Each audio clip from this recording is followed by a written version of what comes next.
After having nearly a decade's worth of rest, the second Godzilla series would begin with the Return of Godzilla. In America, it was called Godzilla 1985. Instead of it being a remake, it's more of a sequel to Godzilla King of the Monsters. In fact, the reporter character also returns, but because actor Steve Martin was popular at the time, they had to change the character's name to Mr. Martin. A reporter speculates that Godzilla may be back, but the government wants to cover it up to not cause a panic. Godzilla does return and attacks Tokyo. Sadly, like Godzilla raids again, they don't explain why Godzilla is still alive. Although it has some impressive miniatures for its time, it's still not on the same level as Gojira. A big gripe I have with this one are some of the obvious product placement. Yeah, this is before product placement started to infest everything. I give the Return of Godzilla 2.5 stars out of 4. It would be 5 years before they would make another sequel, but the wait was kinda worth it in Godzilla vs. Biollante. Some scientists decided to mix Godzilla's DNA with a plant.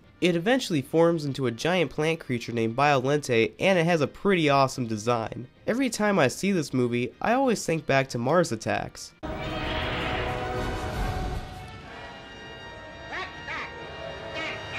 Although I do think this is better than The Return of Godzilla, I can tell why it was only released on HBO when it was released in America. I give Godzilla vs. Biollante 2.5 stars out of 4. The Godzilla movies after this one would come out every 1 to 2 years. Godzilla vs. King Ghidorah would be more of an original movie instead of a remake of Ghidorah the three-headed monster. Time travelers from the future visit the present to help them get rid of Godzilla. But when they do so, it turns out to just be a scheme to take over Japan with King Ghidorah. They do get Godzilla back to fight King Ghidorah, and it's not much of a fight. Godzilla in the series is really powerful because he kills King Ghidorah by himself. The issues I have with this one are some of the effects, the swearing, you bastard! Out of my way, goddammit! Ow! And the alien weapons look like Nintendo Wii light guns. I give Godzilla vs. King Ghidorah 2 stars out of 4. Just a year later, the next Godzilla movie would be Godzilla vs. Mothra, but in America, it was called Godzilla and Mothra: The Battle for Earth. A monster named Ghidorah is going to destroy Earth and Mothra has to fight it. Technically, Godzilla doesn't really have to be in this one because it has really nothing to do with him. You can argue that's a loose remake of Mothra vs. Godzilla, but personally, I think it's one of the worst Godzilla movies. The effects are a bit cheesy. For example, the scene with the fairies looks pretty fake because you can tell that they are slightly floating a little.